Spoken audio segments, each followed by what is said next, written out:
Hey guys, Jeremy here from menzagaming.net, bringing you a video today where I'm going to discuss how to deal with Dark Reapers.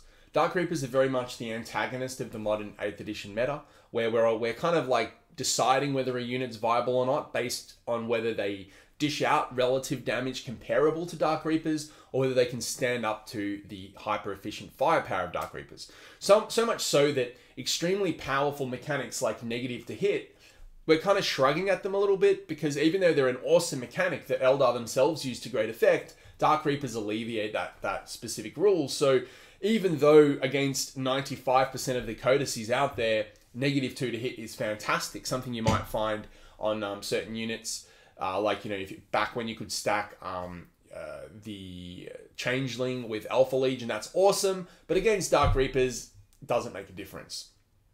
So we're seeing them as a meta-defining unit. Not only are they on the top tables and they're taking down events, but they are also affecting the way in which armies are being built. People are having to build their armies either utilizing Dark Reapers or playing around the Dark Reapers. So it's a little bit of a toxic meta at the moment, and I know GW are certainly about to knock them with a big nerf bat, but we don't know exactly how they're going to be nerfed.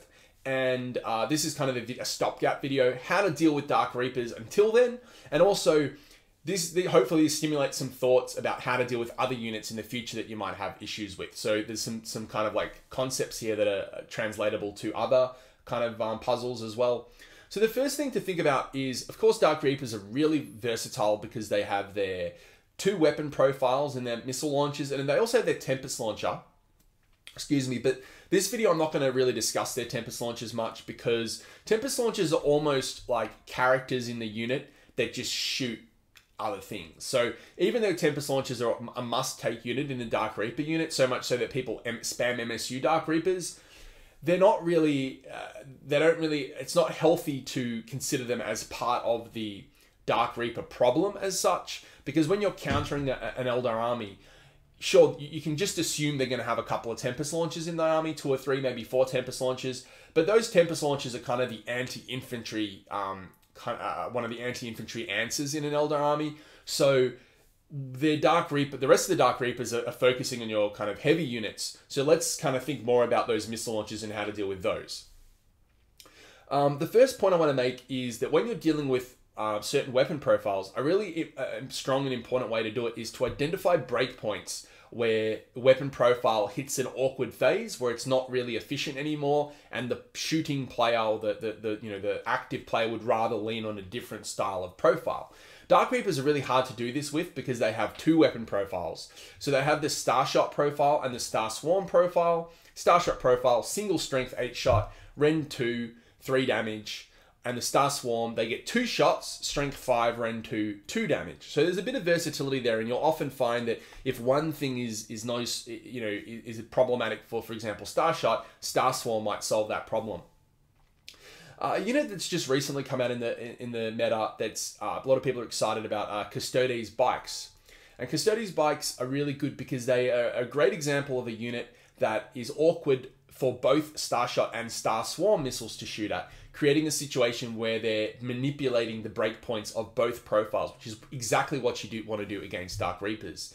So if you look at Starshot weapons, they are strength 8, which is great because they're going to be wounding those bikes on 3s. They're also Ren 2, which is great because you're going to be pushing the unit from its 2-up armor save all the way to its invuln, but you're not giving its invuln any value, which is also great. But the problem is that Custodes bikes have 4 wounds, and Starshot missiles only do 3 damage, which means that you're going to require 2 missiles to go through before you kill a bike, and you're effectively wasting 2 damage because you're inflicting 6 damage, but only 4 of that damage is effective.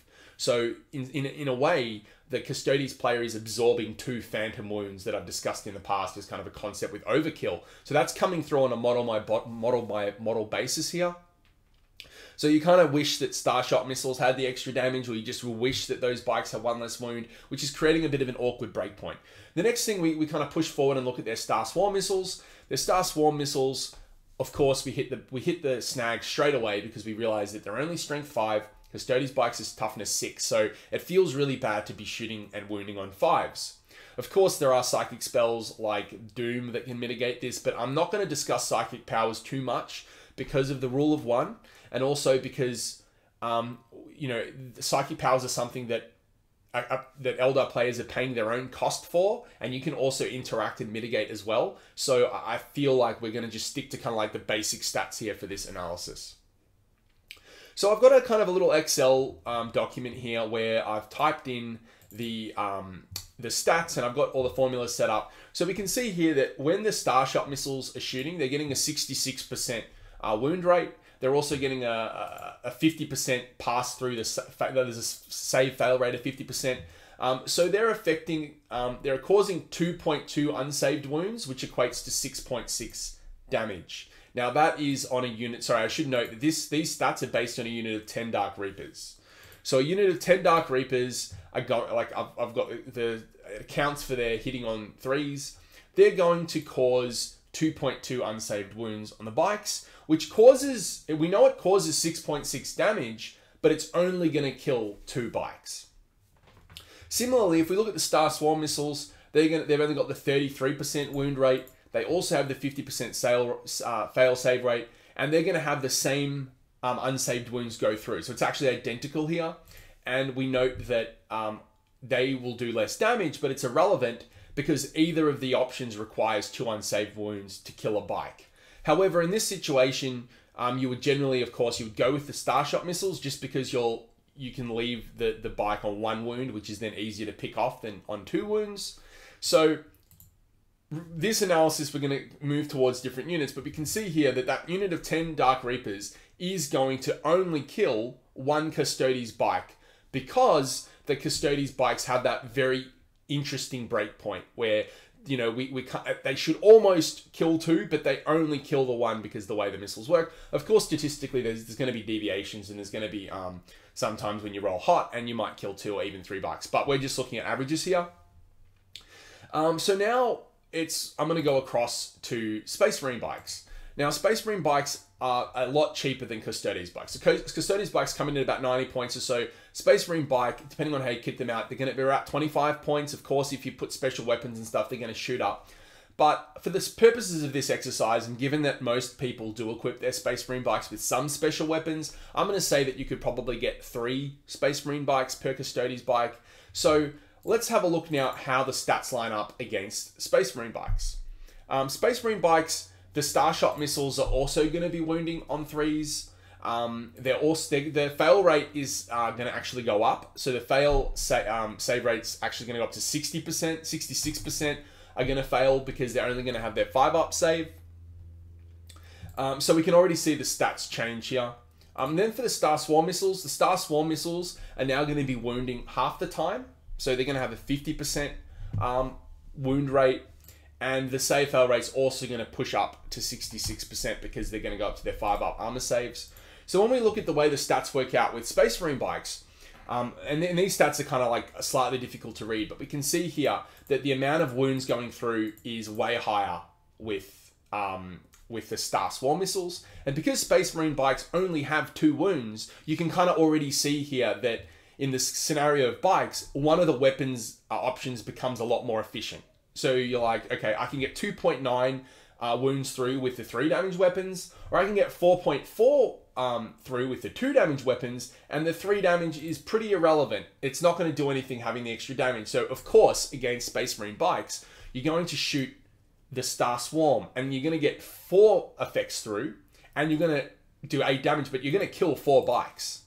So that unit of 10 Dark Reapers is going to kill 4 bikes, Space Marine bikes, but only 1 Custodes bike is going to die, right? So you can already see how much heartier and how much more effective the Custodes bikes are against Dark Reapers because of that kind of the way the breakpoints work. Of course, the downside of Custodes bikes is that they're really expensive. Even though their stats are so amazing, they pay a lot of points for those stats, which means that even though they seem amazing compared to the Marine bikes, you can actually almost get 4 Space Marine bikes for the cost of a Custodes bike. So their cost is what makes them, I would say, not a great, perfect option and answer to Space Marine bikes. Now I want to kind of discuss some really good options. So like Custodes bikes are a good option, but they're very expensive. So even though a lot of people will say, oh my God, my Custodes bikes are standing up to Reapers really well, they will stand up to Reapers, but every time you lose one, you're still losing a lot of points to those Dark Reapers. So if the Dark Reapers with a Soul Burst over a couple of different units might kill 3 of your bikes in a shooting phase, they've still very often accounted for their points cost just in that turn 1. And you're not really going to be expecting to get turn 2 charges against them anyway. So they'll probably get another phase as well to shoot you. So I would not necessarily say Custodes bikes are a great answer. But they are a really good example of identifying effective breakpoints. The example I want to use, which is really, this is examples going to cover 2 points. It's going to cover my point 1 and it's going to cover my point 2. This is the way to deal with Dark Reapers. And it's not purely Obliterators, but Obliterators are the perfect way of articulating why. So I'm going to use Obliterators in Feculent Gnarlmaws. So these are the Nurgle Obliterators that kind of like deep strike into the new Nurgle forests that are kind of a special unit type for Nurgle demons that are kind of living demon forests that give you a extra +1 to your cover save, as well as a few other benefits. When you deep strike Obliterators into Feculent Gnarlmaws, they get a 0+ armor save. So they go from their 2+ Obliterator armor, whatever it is, to 0+ armor saves, which means that even the Ren 2 value of Dark Reapers will only push them back up to the optimal armor save, which of course we know is 2+, because it doesn't matter how much better your save is in 2+, a roll of a 1 always fails. So Obliterators in Feculent Gnarlmaws pretty much straight up totally ignore the Ren value of Dark Reapers. And as I said earlier, we're not thinking about things like Reveal, and we're not thinking about things like Jinx, because Eldar can only cast those spells once per phase, and there are ways that a Chaos player can interact with those spells. So I'm not just going to assume that Eldar can get their Reveal off and their Jinx off and Doom and all these things like that. So when we're talking about Obliterators, let's do the stats for Obliterators. So the Starshot missiles are actually going to be wounding 86.6% of the time, because they will be wounding on 2s against the toughness 4. So, and sorry, that's not 86, it's actually 83.3, my bad. And the Obliterators fail rate is actually just going to be the 16.6%. So they're only going to be failing the 1 in 6. So we can already see how much, oops, that is not correct, 16.6. We're going to see how this is going to affect the stats in a second. Star Swarm missiles, strength 5, so they're going to be wounding 66% of the time against toughness 4. And there's going to be the same, obviously they want to round it, so 17%. And we can see, now let's analyze these numbers against the Obliterators in the Gnarlmaws. So we can see that the 10 Starshot missiles that are going in are only going to cause, they're going to cause less than 1. Okay, so 0.92 wounds are going to go through. So that wound is going to do 3 damage.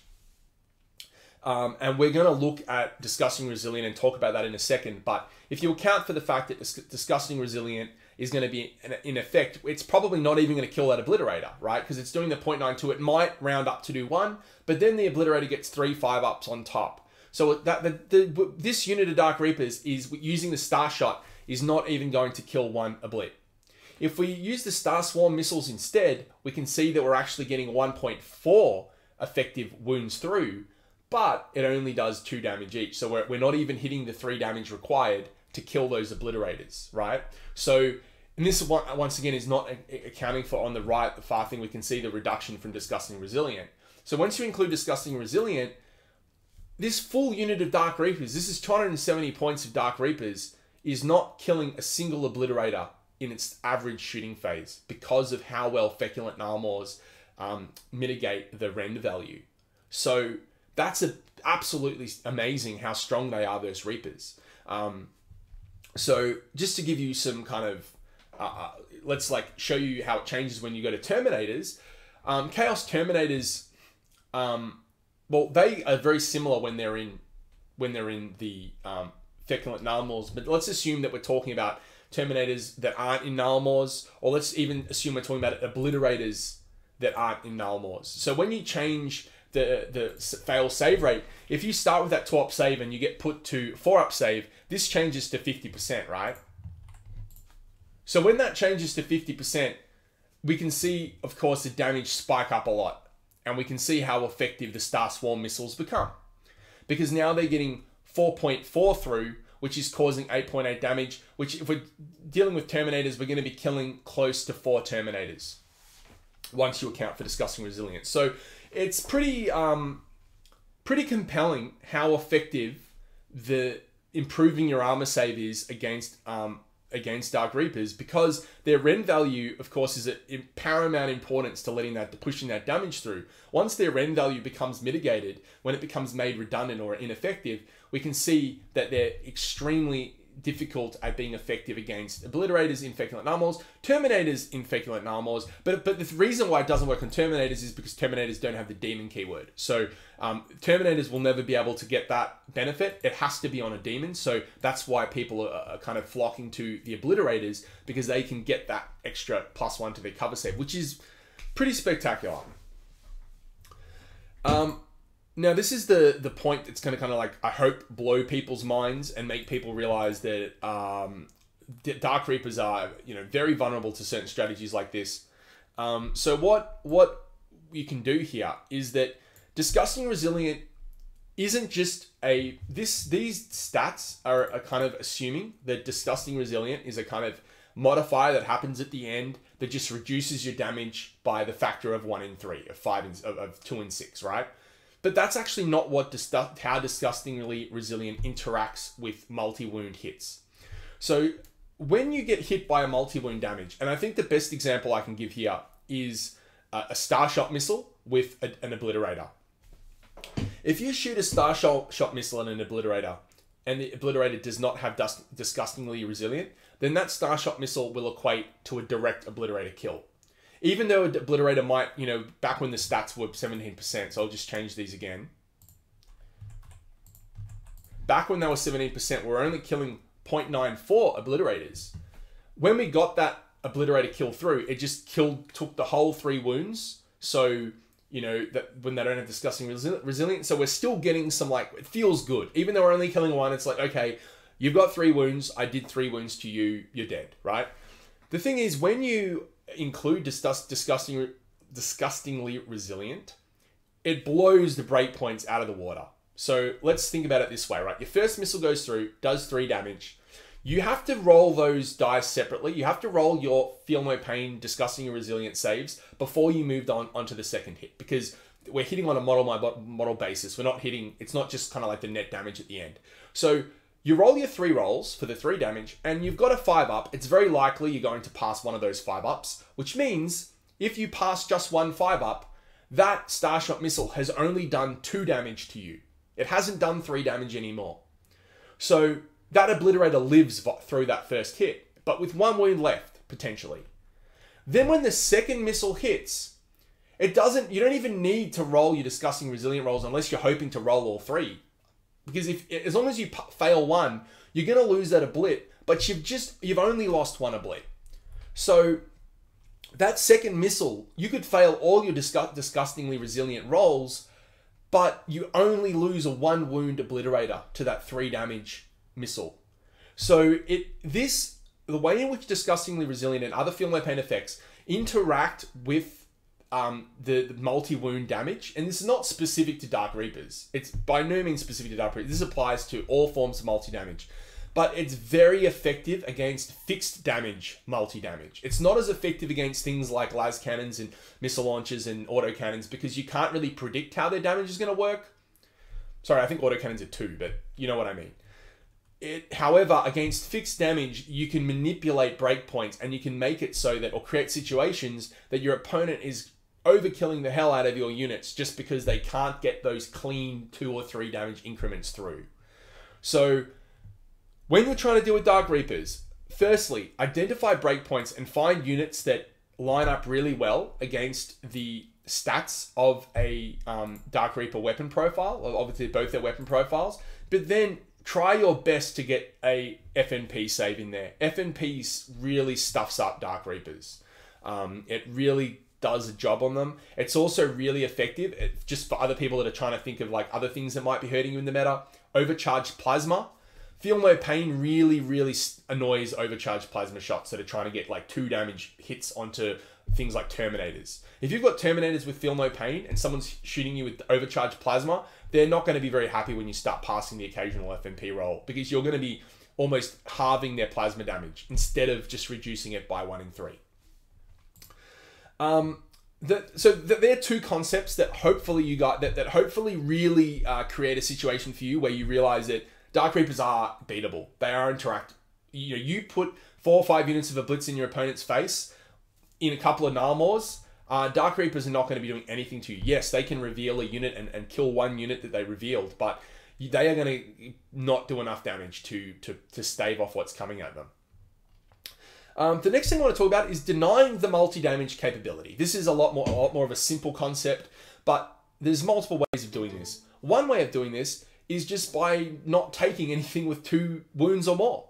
If your whole army is a single wound profile, except for characters, which can't be targeted by Dark Reapers, then your Reapers are going to be, just by virtue of your army composition, going to be overkilling everything they hit. Of course, except for Tempest launchers. So if you've got, for example, a good example that an army that can do this, that can stack lots of 1 wound things, is just like demon spam.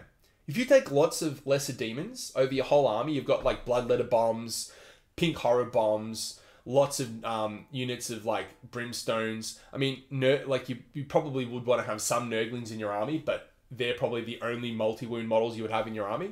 And you've just got all these single wound demons, then your opponent's going to need to deal with those units of demons in their face, and the Reapers are going to have to be shooting Starswarm missiles at demons, but they're going to be doing 1 damage per hit rather than 2.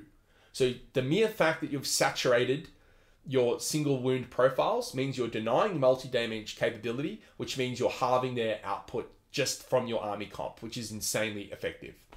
Another way to do this, which I'm actually going to add in here, is... we haven't heard this in a while, have we? Lookout Sir. But there are some Lookout Sir mechanics in the game. So I'm going to put drones, and these are just some ones I know of. And I know that I think it's like Deathshroud or I think they're the Nurgle Terminators that have that. They could be the other ones. Doesn't matter, whatever. There are some units in the game that have... But the reason why the Deathshroud... Well, no, it still works with these, actually.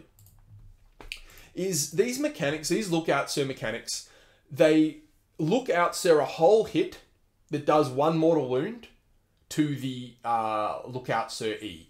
Okay? Well, no, the Lookout Sir So the person that's like jumping in front of the character is taking a 3 damage, potentially a 3 damage hit, and converting it into a single mortal wound that they take. So like I know this is a common thing that people know about, and a lot of Tau players, their whole armies are built around this concept. But this is a way to deny multi-damage capability. Sure, you can have your Swarm Lord, you can have your Riptide, or whatever else you might want to have in your army. But if your opponent's trying to shoot you with these like hyper efficient Starshot missiles, and you're just converting these 3 damage hits into 1 mortal wound on a drone, you can see how insanely effective that is at denying the effectiveness of Dark Reapers. This happened to me at CanCon. I played against, I think your name's Jamie Kelly. Fantastic dude, awesome opponent. Played against Jamie Kelly, had Tyranids, and he was doing this strategy with Tyrant Guard and a Swarm Lord. And a Swarm Lord's obviously like a Hive Tyrant type of thing, and it's got really effective ability to move units twice. It's like an insane model. And he was using Tyrant Guard that he had positioned to be in cover, and he'd created a really good defensive matrix, which meant my Dark Reapers were a lot less effective than they should have been at dealing with his Hive Tyrant. So, guys, there are mechanisms out there for you to be making Dark Reapers nowhere near as good as they are in like almost every game they play. The last but not least strategy, which a lot of people will kind of like laugh at, be like, what are you talking about? Kill the Dark Reapers. Like, they do die. And a lot of people would say, well, you can't kill them if they just kill you first. And the answer to that is to Beta Strike. By Beta Strike, it means that you're putting a lot of your most effective and most powerful and your heavy hitting units into reserve. And you deploy onto the board with minimum style units. And you kind of say to your Eldar opponent, feel free to disembark your Dark Reapers. Feel free to put them on the board, because then I'm going to come down and kill them with my heavy hitters. So a lot of Eldar players, and this is kind of an interesting mind game that happens, is the Eldar players will not disembark their Reapers, or they will not deep strike their Reapers. They'll keep them back. But if you're keeping Dark Reapers in transports, and you're keeping Dark Reapers in the webway for turns 1, turns 2, turns 3, then you've effectively killed them for half the game. Even if they come down in turn 3 and start doing stuff, you've denied them the turns they needed to win the game versus you. And you're putting yourself you're dictating the way the game's being played.